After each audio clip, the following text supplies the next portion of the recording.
the day's big talking points down to their bare bones and devour the red meat of pure debate as we focus on the stories that matter to you wherever you're listening or watching from around the world. Today we'll discuss the increased lawlessness and a memo to decrease arrests to save prison space, accusations of anti-Semitism in pro-Gaza protests, and whether climate protests such as those run by Just Stop Oil should be banned. And you can call us. It's so important that you do get in touch. I'd love to hear your voices. And here's how you can do it. Our lines are open. From the U.S. and Canada, call 1-888-201-6425. From the U.K., call 033-0024-1026. And from Australia and New Zealand, call 1-800-670-310. Free speech is alive and well on today's News Talk, TNT Radio. Well, if you have any thoughts on the topics we talk about today, or even if you just want to raise anything completely different, do get in touch. People will say they've got no platforms to air their views. Well, that's not right. You've got your platform here. Do give us a call on those numbers. Well, today, the Muckrakers, not just me, Andrew Eborn, but I'm joined yet again by two fantastic guests, joined by the writer and journalist, my good friend Emma Woolf, and former Labour official, new friend Richard Power-Sayeed. Well, as well as being an author in her own right, Emma is also the great niece of the literary legend Virginia Woolf, who's a famous writer and founder of the Bloomsbury Group. And we were saying just before we came on air, you have a little secret about Virginia you'd like to share. There are many things I can tell you about Virginia Woolf. My father, Andrew, who died in his 90s quite recently, was the last man who actually knew and met and spent time with his uncle and aunt, Virginia Woolf and Leonard Woolf, of course. Leonard was a great Labour Party activist, founding member of the Fabian Society. Virginia, often thought of as a cold, unfeeling, rather stern woman, was actually incredibly warm, used to go on little adventures with my father when he was a child. She used to crawl into the grottos and, make up fairies and butterflies and all sorts. So she was a wonderful, warm woman. And Virginia and Leonard, are both just fantastic people. Fantastic. And Richard, you say you don't normally speak about your family, but you're going to give us a snippet, a bit of context for today's discussion. Well, I've got a lot. I've got the Irish family, that's Power. I've got the Indian family, that's Sayeed. And then I've also got my Jewish family, which sadly I don't have the name from, but my grandma lived on the kibbutzim in Israel for a while, and they lived in Jerusalem as well, actually. So might talk about her a little bit later if the topic of the Middle East conflict comes up. I'll be surprised if it doesn't. Well, it's a joy to have both of you on as my very special guests. And as I say, I do want to hear from people. Do get in touch. Your views do matter. Lots to get through today. Police have been urged to consider making fewer arrests. Well, police in the UK are being instructed to consider making fewer arrests because of the lack of space in prisons. A letter from the National Police Chiefs Council, the NPCC, circulated last week, urges chief constables to think about pausing so-called non-priority arrests. It also suggests halting planned operations where a large number of arrests could take place to ease the pressure within the criminal justice system. Well, this comes as court cases are being delayed and some prisoners are being released early due to overcrowding in prisons. Well, Emma, should crimes go ignored just to save space in prisons? Absolutely not. We've known about the overcrowded prisons issue for a long time now. But already, Andrew, in this country, low-level crime is effectively not being policed. In the UK, our streets are lawless. Our communities are cop-free zones. You don't see bobbies on the beat anymore. Things like burglaries, that they're not being pursued. Things like shoplifting is not being pursued. Burglaries, after a burglary in someone's home, you have a golden hour. You have a golden hour. The police need to attend. They need to find out what's happened. They need to collect evidence from the scene of the crime. You need to go and you need to reassure victims that the idea now that we're going to deal with the issue of overcrowding by basically not putting people in prison if it's low-level offences, it's absolutely shocking. What we need in this country, and I've been saying this for so long, what we need is rehabilitation of prisoners. We need to address, first of all, why people are offending. Why are they offending? And then what do you do with them if they do end up in prison? Otherwise, you have more people that we're shoving into prisons and you have people coming out and re-offending. So yes, our prisons are groaning at the seams. The UK has a very, very Victorian system. We have a very old prison estate. We have terrible crumbling buildings, all of that. The point is we need rehabilitation, we need education and training for prisoners who are banged up so that they come out and they can be citizens, members of society. No, absolutely. Richard, what are your views? Well, I'm sorry, Andrew. I'm afraid I'm going to agree with Emma very much here, Oh, we don't actually. want agreement. The last thing we want. I'll try to find something to create some disagreement with. But it is so clear, right, that when people get shoved into a prison and we just lock them up, okay, for the time that they're in that prison and we're spending loads of money having them in there, then yeah, sure. We're stopping them from committing crimes, or rather, we're stopping them from committing crimes on the street. It's very normal, of course, for people who are in prison to carry on committing crime in the prison. Either that's taking drugs or it's violence against other inmates. And then, of course, once they've done their time, then you let them out and they're just as dangerous or difficult as they used to be before.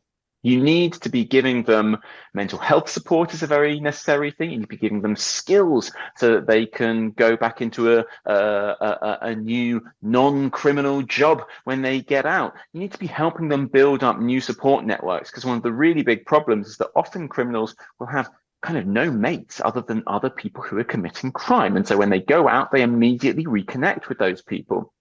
At the moment, we're doing the locking them up stuff, but we're not doing the rest of it. And quite frankly, the locking them up stuff doesn't really help.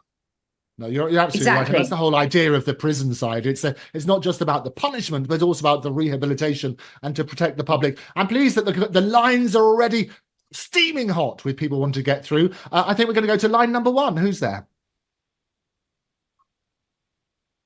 Andrew? Somebody told me this. Yes, can you hear me? Who's that? Andrew, it's Paul Gordon.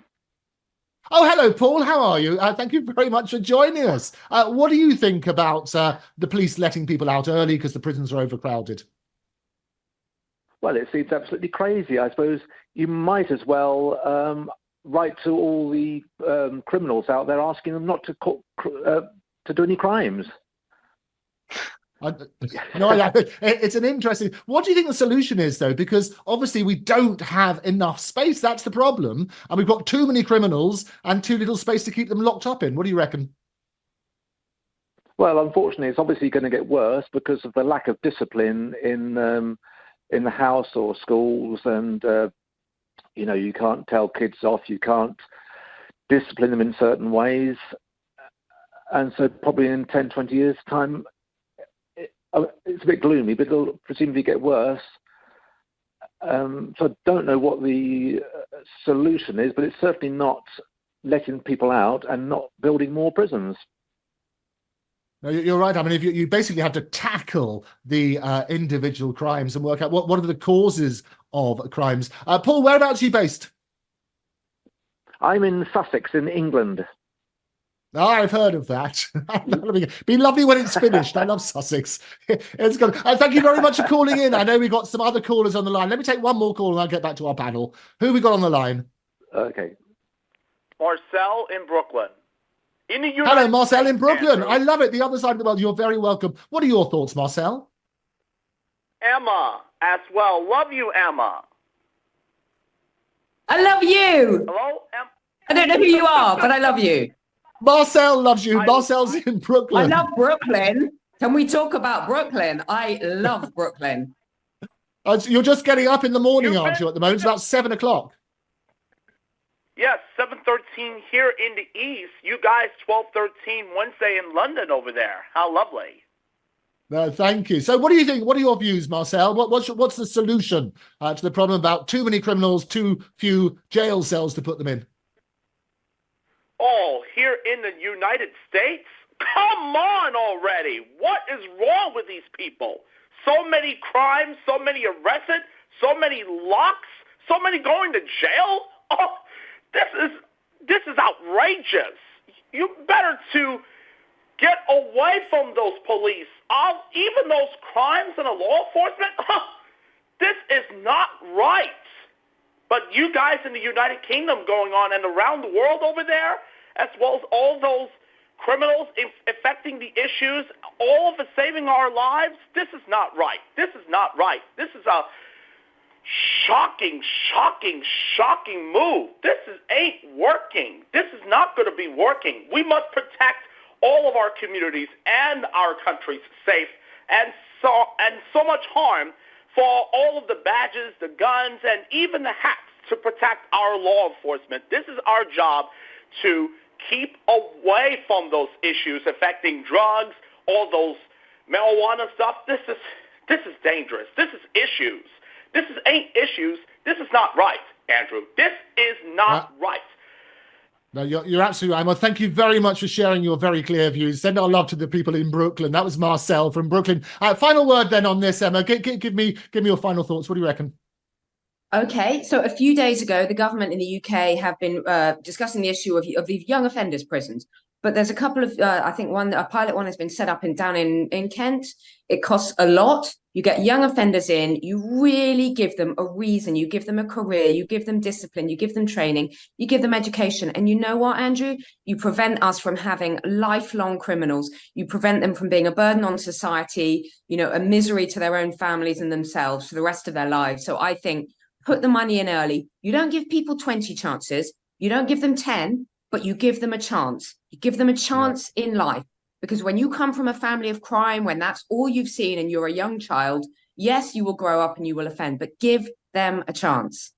Give peace a chance. Absolutely. And prevention is always better than cure. So tackling those ills in society that Marcel so eloquently put. Richard, final word on you?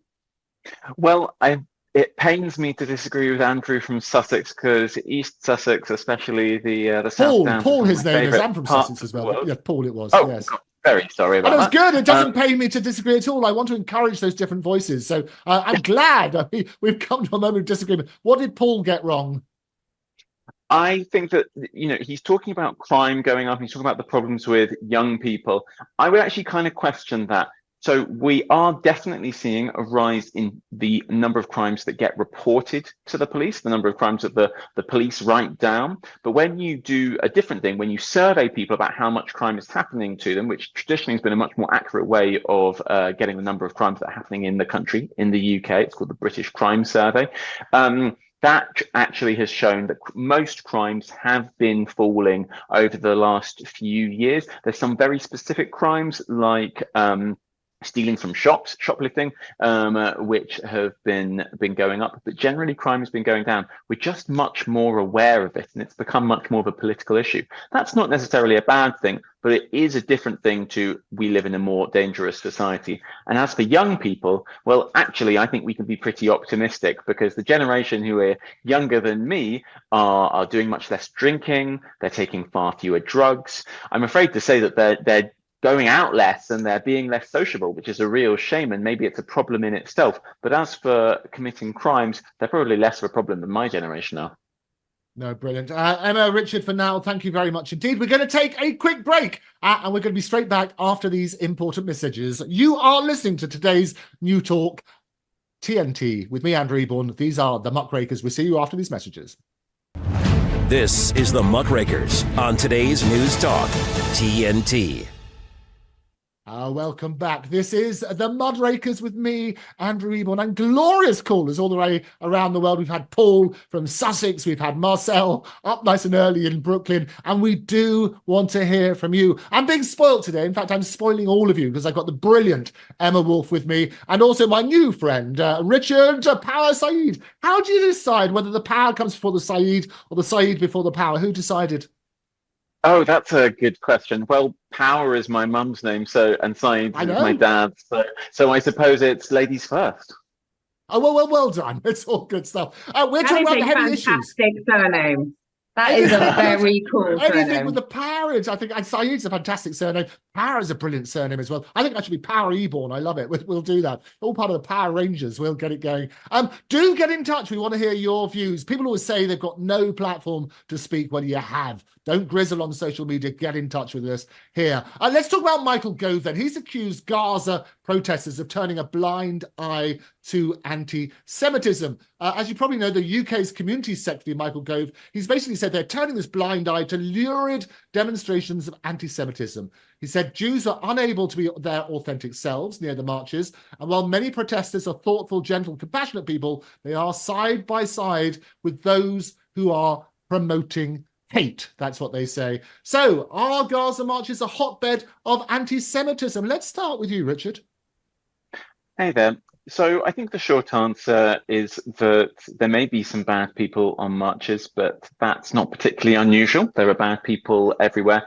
And as Michael Gove has actually admitted, the vast majority of people on these marches are very well-meaning.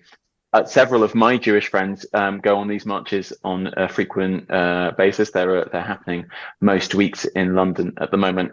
I personally wouldn't, because although I'm extremely critical of Benjamin Netanyahu and his war crimes, I believe very deeply that it's a good thing and a right thing and a necessary thing for Israel to continue to exist. That doesn't mean that the way that the Jewish state was created in the 40s wasn't deeply unfair and unjust, but it's there, and it's the place where Jews can feel safe. And I think it's very important that we protect that. I think that any other option is unthinkable. So I disagree with a lot of things that people are saying on these marches, but to attempt to tar them with the brush of anti-Semitism, when, as I say, there are many Jews on these marches, is, I think, really deeply wrong. Gove is trying to say that, you know, he said, when he kind of got down into the detail of it, things like, Jews who are anti-Zionist can be on these marches, but Jews who are not anti-Zionist can't be. And you know, it's almost like he's saying that he, somebody who isn't Jewish, can tell Jews who's a real Jew and who isn't. I mean, I'm from a partly Jewish family. And my grandmother was a very committed Zionist. She lived in the kibbutzim and in Israel around the time of the Yom Kippur War. And she really handed that down to me, a belief in Israel. But she also handed down to me the very strong view that Palestinians deserve their statehood. And, you know, ultimately, you know, okay, there are big differences between the Palestinian and the Israeli experience, but both of these are communities, nations, who have been deprived of their safety because they've been deprived of their nation state at different times over their history. And they're not, and what the lesson of that is that people, when they're not safe, will, yes, potentially be a threat to the people around them, and they need to be given that safety of statehood. Yeah, you talk about safety. Do you feel safe in London now? Yeah, absolutely. When I was a teenager, so that's about 20 years ago, a bit longer, you know, actually London was a lot more unsafe. You were much more likely to have, you know, some random person or gang walk up to you and stop you and demand your phone. And if you didn't hand it over to them, you'd get punched or something like that. That happened to me loads of my friends when I was a teenager. Doesn't really happen so much now. People do have their mobile phones snatched out of their hands when they're walking along the street by people on bikes. That's a particular kind of crime that is definitely more common these days. Shoplifting, we talked about earlier, that's more common. But generally, violent crime is really significantly down, and other forms of crime are down in London and across the country. It's just that we're talking about them more, and that's important. Yeah, no, it's definitely important. Well, what are your views, Emma? Well, I was going to say, just to the issue of feeling safe in London, because it's an interesting one. We hear so much about how dangerous London is, and I have been vocal about, you know, the failings of Sadiq Khan, the newly re-elected mayor of London, and the knife crime, the stabbings around, you know, well, specifically around East London, but also all over London, in fact, and all around the country, which seem to be going unchecked. But actually, as a Londoner born and bred, as someone who's lived here all their lives, I've never, and as a woman on her own, you know, often out and about on my own, I've never felt threatened. I've never been mugged. I've never been harassed, particularly, you know, maybe a bunch of lads shouting at you when I was a teenager or whatever. But I've never felt particularly unsafe in London. However, I have a 3-year-old son, and I do worry very much about how this will be in 10 years' time when he's a young lad, when he's a teenager, out and about on the streets of London. Because where I live in London, central London, but to the east, you know, every night you hear police helicopters hovering overhead. Every night you hear about stabbings and arrests and violence on the street. So it is a difficult time. In terms of what Michael Gove, do I have a minute to talk about Michael Gove's Yeah, you've Comments on always the got Gaza. as much time as you want. I make sure your Yeah. voice is heard, and I'd never stop you. Lovely. I think Michael Gove and everything that Richard said about his family is absolutely fascinating with that heritage. And like Richard, I have Jewish family. All the Woolfs on my side of the family were Jewish. Virginia and Leonard Woolf had their plans in place, Andrew. They had plans in place of what they were going to do, how they were going to commit suicide if Hitler invaded. Isn't that an amazing thing to think about? That people in the 40s were talking about what they would do in the 30s, late 30s, what they would do if Hitler invaded this country. It's absolutely chilling. But I think what Michael Gove was saying was it's a responsibility for everybody on those marches, on those pro-Palestinian marches. And of course, most of them are good people, peacefully protesting, concerned about the suffering of the vulnerable in Gaza. That's what he's talking about. But he's saying everybody on those marches has a responsibility to not accept placards or slogans or any kind of symbols of anti-Semitism. Never, ever to make Jews in our capital city who live here, Jews who've lived here all their lives, feel unwelcome in their own city or unsafe in their own, in their hometown. So that is a responsibility on everybody on those marches to not accept the tiny minority of anti-Semitic protesters. Yeah, and you make a very good point, because people basically, the media and various others, they always report, well, there's anti-Semitism, it's risen horrendously, the streets are unsafe, and both of you actually saying, well, that the reports are a bit too exaggerated. What's interesting, I live right in the heart of London, just by Regent's Park, and we have the biggest mosque closest to me. We have the US ambassador's residence, we have the Israeli ambassador's residence. The BBC's just a 2-minute walk, which I do quite often, when the marches all stars. And what used to be a wonderful community, there is an element, I have to say, where people are scared, just to put the other side of it. And I think that is abhorrent. The people who are chanting basically what are sort of calls for genocide, effectively, some of them. If the intention is there, and some of them don't know what they're saying, forgive them, they know not what they say. What's happening is those who live in fear, that's not right. A right to protest, a right to talk about peace and get jaw, not war is right, but making people live in fear has gotta be wrong. So let me ask you both then, now, should protest on these things Andrew, But Andrew, and to that point, the notion that Jewish children can't wear symbols of being outwardly Jewish, that they can't get on the bus wearing their skull cap or wearing any kind of Jew, that is absolutely unacceptable. The notion that it's abhorrent. There's always been a lot of security outside Jewish schools in North London, but the fact that they have to have beefed up security, the fact that that you have to hide who you are, that has to be unacceptable for Jews in their hometown. Well, it's interesting. You make an excellent point. Yeah. Yeah, and I want to very much admit that, like, in my anecdotal experience, that has got worse in kind of like the last 6 months, but also kind of long term. I went to a school with lots of Jewish kids, and I mean, not that they didn't experience anti-Semitism, but like the idea of sort of somebody saying something on the bus because they were wearing a skull cap or something like that, I mean, that was kind of unheard of. And I used to live in Stamford Hill, which is one of the very Jewish areas of North London. And they've definitely felt much more intimidated over the last few years. And you've seen that, as Emma says, in terms of more security being hired outside of those schools in particular, and also synagogues. And I'm glad to say that the government and the local government does support them with that. But a lot of the time it's privately paid for. That's working class Jewish communities paying for that security out of their own pockets a lot of the time. So, this is something very real. And when Jewish communities say we're not safe, we really do need to listen to that.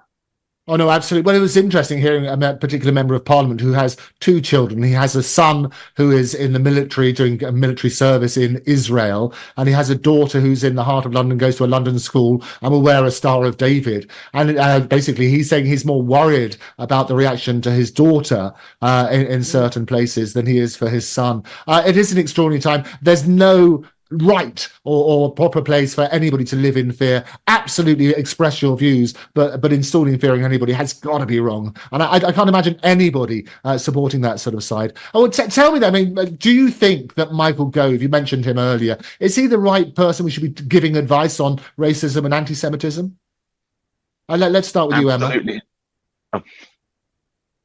Well, I mean, he's funny, Michael Gove. He has hobby horses about all sorts of different things. And yes, he's the communities secretary, but he doesn't seem to do much about sort of safety, community policing on our streets and things like that. So I'm just not really sure what his bag is. He pops up and does all sorts of things. I have mixed views on Michael Gove. Richard, I think you have very strong views. I do indeed. I think that Michael Gove has really consistently shown himself to not be a friend of minority ethnic communities.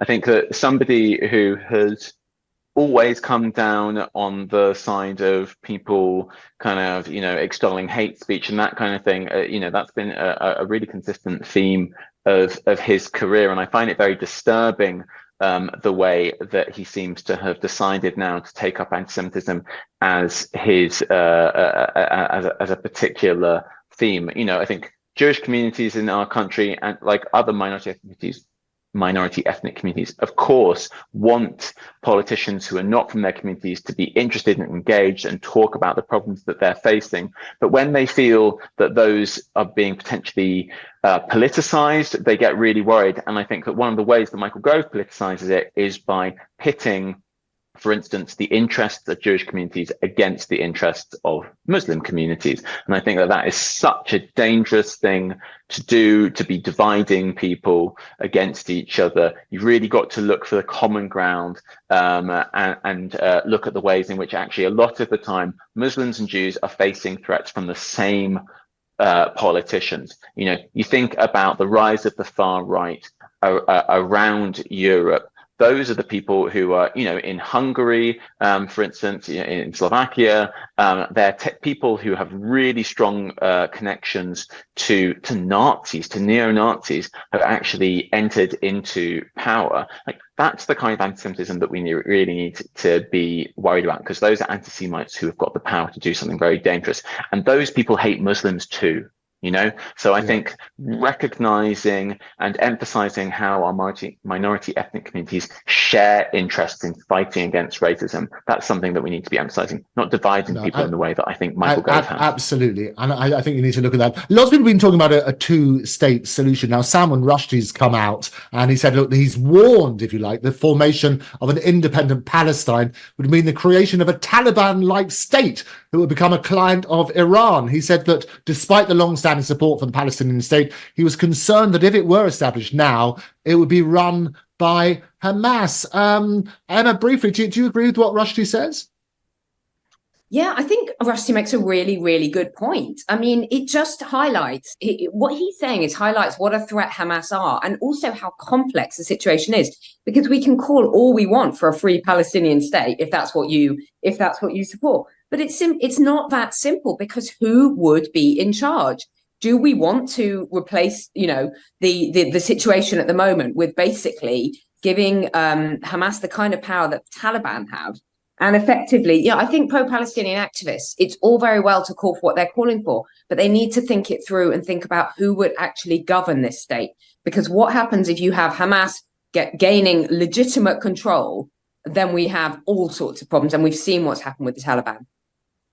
And it's always difficult, isn't it? Because you turn around and say, look, we want to give you democracy, but if we don't like who you elect, we might take steps. That's got to be quite difficult, doesn't it, Richard?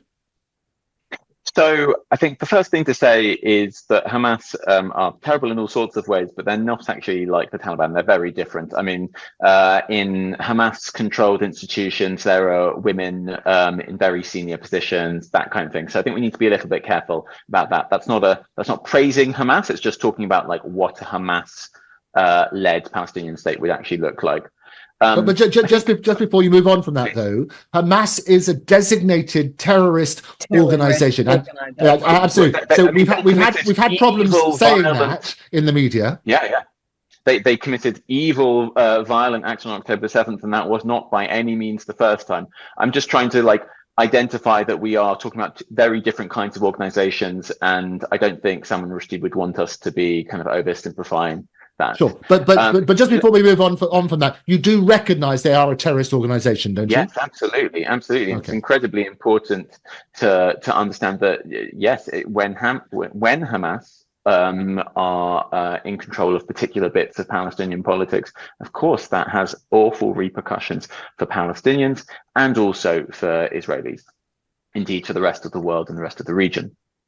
I would point out, I think this is really important, 30 years ago, Palestinian politics was almost entirely secular. Women had really senior positions in the most important political parties and factions, and these parties and factions were committed to democracy rhetorically. Now, I'm not pretending that it wasn't really corrupt. It was. I'm not pretending there wasn't loads of sexism. There certainly was. But the point is that Palestinian politics was absolutely going, it seemed, in the right direction.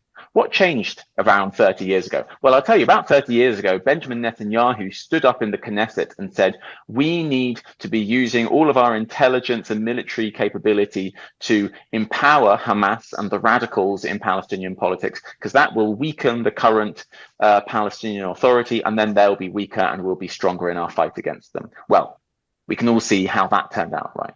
And that's one of the things that Netanyahu and the right of Israeli politics have been really criticized in the Israeli media over the recent months, because actually October the 7th, whilst of course it's the moral responsibility of Hamas, the evils that were done there, we can see how Israeli political leaders, particularly on the right, have created the situation where that was what was going to happen, because it was Hamas who've got power in Palestinian politics.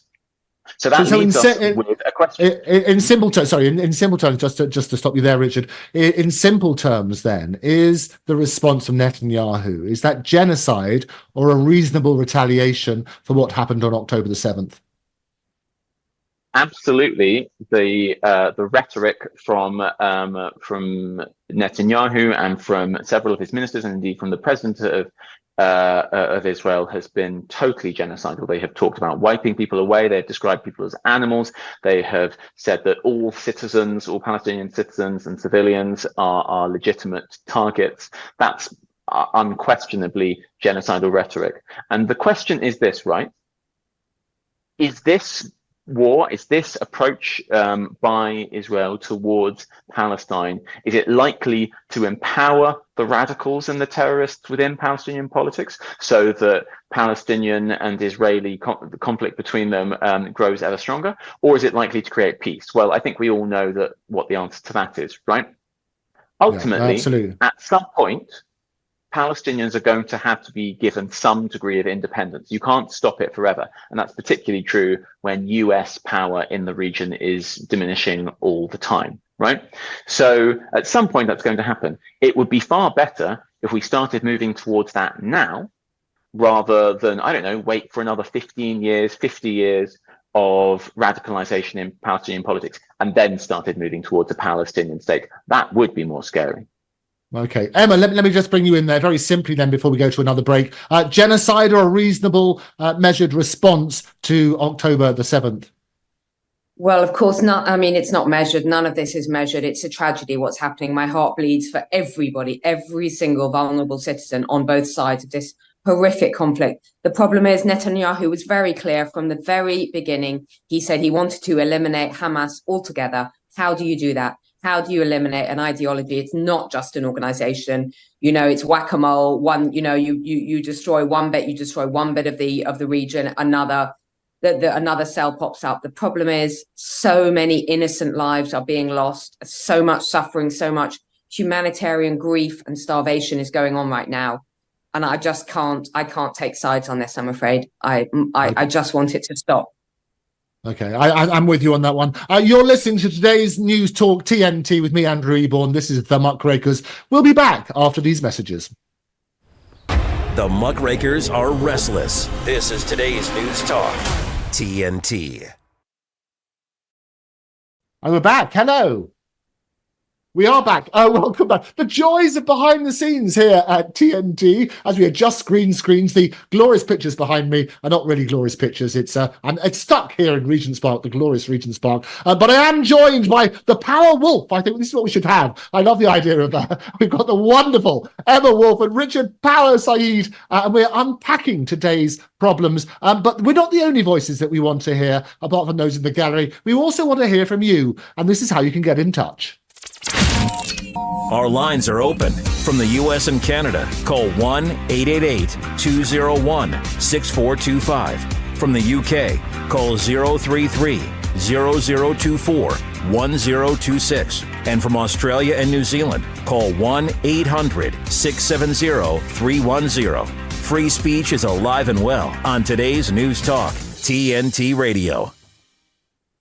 Well, brilliant. There you go. Do get in touch. We love to hear your voices. So extremism czar, he's blasted the left's violent and intimidation and says that ministers must get to grips with a surge in violence, intimidation and incitement of hatred by extreme left groups. And Britain's counter-extremism czar has warned us he recommended curbs on environmental and Gaza projects. Lord Wolney, that's the chap, the government's independent advisor on political violence and disruption. He accused authorities of bringing insufficient, robust measures with groups on the left. And in a report published yesterday, he said groups like Just Stop Oil, everybody's favourite, who make law-breaking a central part of their modus operandi, should face serious curbs on their fundraising and should be liable to legal action from disrupted businesses. Richard, I know you're a big fan of the environment and things like that. Are you a fan of Just Stop Oil? I think Just Stop Oil are an expression of how rightly terrified people are of what's happening with climate change. But I think whether you agree with them or not, there are two things that I think most people watching this will be really very much believe in. That's freedom of speech and democracy. And I think those are two things which are incredibly under threat right now in our societies, whether you're on the right or the left. I think we can all see that. And so the right to protest, and yes, the right to disrupt sometimes, as long as you're not doing something violent, is incredibly important. I'm incredibly worried for our democracy when somebody like Lord Wolney is treated like a legitimate commentator, that he's been commissioned to write a government report on this. Lord Wolney is a lobbyist for exactly the oil companies and the weapons producers that have been targeted by Just Stop Oil and Palestinian Action, who are two of the groups that he targets in his report. So you've literally got the government paying a corporate lobbyist for weapons makers and oil companies. These are the people who profit from war, and they profit from prices going up during the Ukraine war. You know, you and I suffering from inflation. They're the ones who are making money from it. He works for them. And then the government's paid him to write a report that says you shouldn't be allowed to protest against them in the ways that people have been. That is the kind of thing that if it was happening in another country, we would say this was a basket case country. We would say this is sort of corruption and the UN needs to go in and sort it out. I'm so embarrassed for Britain that we have a government that allows this kind of thing to happen. Well, we all support free speech. I mean, that's the very nature, it runs through all of our veins. But do you support, just be really clear on this, a yes or no, do you support the methods that Just Stop Oil are using? I wouldn't do them myself, but I have a lot of sympathy for it. Do you support them, yes or no? Do you support them? Well, I mean, it is. I'm kind of giving yes or no. I mean, it's very simple. Do you support the destroying of artwork, the interruption of major events, the interruption in theatres, stopping people going about their legitimate business? Do you support it, yes or no? I sympathise with it. I'm not sure. No, not sympathise. Like... Do you support it? Because now's your opportunity. We all. It's really simple. Now's your opportunity to turn around and say, we abhor what you're doing. We support your right for freedom of speech. But what you're doing, destroying property, destroying other people's rights and rights to a peaceful life, is wrong. This is your opportunity to say it's wrong. Oh, no, I'm definitely not going to say that. So you support what they do. Emma, let me come to you. What do you think? I'm glad you finally came to me, Andrew. I actually very much disagree. I very much disagree with Richard on this. I think we're reaching a stage where we have to genuinely question now how much we're going to allow endless protests. Freedom of speech, of course. Freedom to demonstrate, yes, but with a measured kind of yes there from me. And I'm, slightly horrified to say this, but, look at the disruption, even for the pro-Palestinian protests every single weekend, costing the police millions and millions of pounds in the last 6 months. I think Just Stop Oil are absolute very, very little support for them. Is there support for their cause? Of course there is. I am an environmentalist as much as anyone else. I live a far greener life than most of them do, flying around the world to their Caribbean holidays. But Just Stop Oil, so far they've had this kind of mantle of left-wing, hippie, environmentalism. It's all nice, it's all kind. No, look at what they're doing. They're causing criminal damage. They're invading airport buildings. They are, as you say, smashing up priceless works of art. They are causing criminal damage. Most of all, they're stopping people from going about their lawful business, right? We need to crack down on this. It is not acceptable. Andrew, if you or I tried to glue ourselves to the pavement or break into airport hangars and, invade runways, we would be arrested, and rightly so. And I'm sorry, their cause is just. Of course, their cause is just. Everybody wants to save the planet. But A, some of the stuff they come up with is just completely crazy. And B, they are causing criminal damage. And this needs to be cracked down on. Once again, we're seeing two-tier policing, and it's not acceptable. No, you're absolutely right. Richard, you've got a right to respond. What do you say? They're getting arrested all the time. Loads of them are going to prison. What are you talking about? This is bonkers. I mean, we've even seen a situation where a Just Stop Oil protester was not allowed, was legally stopped by a judge from telling jurors what their rights were, that they had the right not to convict somebody and go against a judge's advice, which is the law of the land and has been for several hundred years. Like, that's how aggressively they are being cracked down on already. And the idea that we want them to be more cracked down upon is absolutely bonkers. Look, it's when big social change happens, and I think we need some pretty big social change in this country, it's very often because a bunch of people said, yeah, we're going to cause trouble, and yeah, it's going to annoy other people, but it's really important. Women getting the vote because of the suffragettes, international pressure being put on the racist South African apartheid government, gay rights because of gay liberation protests. All of these things were treated in exactly the way that Just Stop Oil protesters are treated now. People said, oh, well, maybe we sympathize with your cause, but you shouldn't be causing any trouble. Well, no, you have to cause trouble if you're going to achieve change. And these people are achieving, I hope, some absolutely desperately needed change. Well, hang on a minute. They are going to events and chucking orange powder around Chelsea Flower Show. They are stopping people, working Londoners, and I'm going to use London as an example, and I'm sorry to everyone else around the world, but they're stopping Londoners like taxi drivers, like cleaners, for us just from moving around the city and earning a wage. These are not the people. They are stopping families, working class, hardworking families, from taking a once a year, summer holiday in Spain, gluing themselves to the runways, disrupting airports. These are not the targets they should be going after. Yes, of course, I agree with their cause. Of course, we need to stop, damaging oil and gas and all of that kind of thing. And we need to address the issue of climate change. But the idea that these overprivileged young kids who actually live very, very privileged lives are achieving anything with their protests in central London I'm afraid, is absolute nonsense. And I think you're absolutely right. And I'll tell you where I am on this. I think we all support the fundamental points about the right to protest, about highlighting certain areas. People might question some of the facts and figures, which we're always going to try and do here. I, however, go further and think that they actually alienate people from their cause as a result of the disruption. What do you say to that, Richard?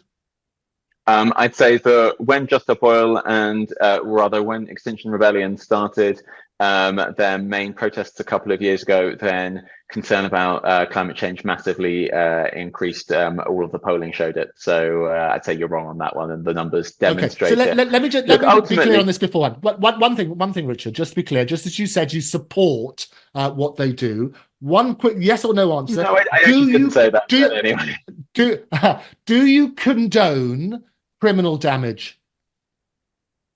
Do I condone criminal damage? As in all ways? No. Do I think that there are times when criminal damage is an understandable and legitimate tool of, the anti-apartheid protests, the suffragettes protests, and anti-climate change protests? Yes. What criminal damage do you condone?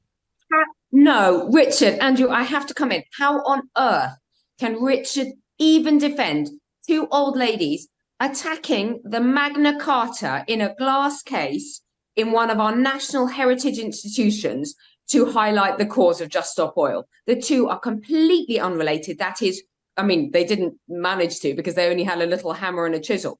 That is totally indefensible, and it is destructive, and it is pointless and stupid. You highlight your cause by educating people, by organizing peaceful protests or whatever it is. You don't go into the National Gallery and start attacking artworks in a glass case. That's ludicrous. A National Gallery? Oh, well, that is literally what one of the greatest suffragettes of the movement did. She went in and she ripped the Velasquez. So to be clear on this, just to be clear on this, and just a yes or no answer, you support the damage to the Magna Carta. Is that what you're saying? No, I'm very against that. As a historian, I'm really big on protecting the Magna so Carta. what damage do you support? What crimes can be committed? What about spray painting our lovely buildings along Whitehall, along the Victoria Embankment? Is that okay? Buildings in Whitehall. I don't know about that because I'm not aware of that. What I can tell you about with Just Stop Oil protests that get almost consistently ignored is when they go and pour paint outside of the massive corporate funders of the people who are poisoning our kids' futures, when they go and try to close down the power producers who are poisoning our children's future. These things, of course, get completely ignored in the media. That, I think, is really understandable, and there's a lot of legitimacy to it. And just be very careful on this. Yes, go for it, Emma. Let me just do one warning. Can I do one warning, first of all? Is that inciting somebody to commit a criminal offence is an offence in and of itself. We'll come back to you on that. Emma, what's the point? As environmentalists, you know what I would love to see Just Stop Oil and Extinction Rebellion do? I would love to see them out collecting litter, looking after animals, talking to children about how we can recycle and be greener. I would love to see them, I don't know, stopping drivers and asking them if they'd considered, sharing cars or cycling or taking public transport. There are genuinely so many environmentally friendly things that we can all do in our public spaces, in our environment, to clean it up. No, absolutely. I have to say, you're absolutely right, Richard. I have to find I do find it shocking that you would actually encourage people to commit crime. Well, as you pointed out, one should never encourage people to commit crime. Then you would be committing a crime yourself. I'm saying that I think there's moral and political legitimacy to disrupting the operations of people who are poisoning our children's future. I think that if you ask which one matters more, the huge damage to human civilization that's being done by bad harvests, by the perhaps billions of people who may need to leave their homes over the next century because of climate change, the extreme weather that kills old people in hot summers and hot winters, which results in higher infant mortality, especially in developing countries. You telling me that doesn't matter far more than the criminal damage that we're talking about here? But to be really clear on that, let me be really clear on this. I've listened to you. Let me be really clear. The cause is a worthy cause for the reasons that you mentioned. People should look at that. the consequences of what they're doing and going about their cause is actually alienating people. You're one of the very few people, other than the just up oil people we give a platform to, who actually speak and advocate criminal damage and working on that sort of basis. So you're alienating people from your cause. So you're not even getting the results. And actually, people are now saying that they should pay not just for the criminal damage, but for the policing and so on and so forth, that is extra policing that's needed. What are your views on that, Emma? Absolutely, I think they should. You cannot just, we can't keep saying you have the freedom of speech, freedom, right to protest. Of course you do. You can go and protest online, start up a petition. There are many, many things you can do. I would love to see their activism be rooted in their beliefs rather than Absolutely. this random publicity seeking, willful damage and interruption to other people's lives. Absolutely. We have to, sadly, we've run out of time. I'm so we will get you back because I love it. I never like to say we've run out of time, but we have to on this particular occasion. I will always say it's freedom of speech, but it's not freedom from consequences. You've been watching the Muckrakers with me, Andrew Eborn, my wonderful guest, Emma Woolf. I really look forward to joining you again next time.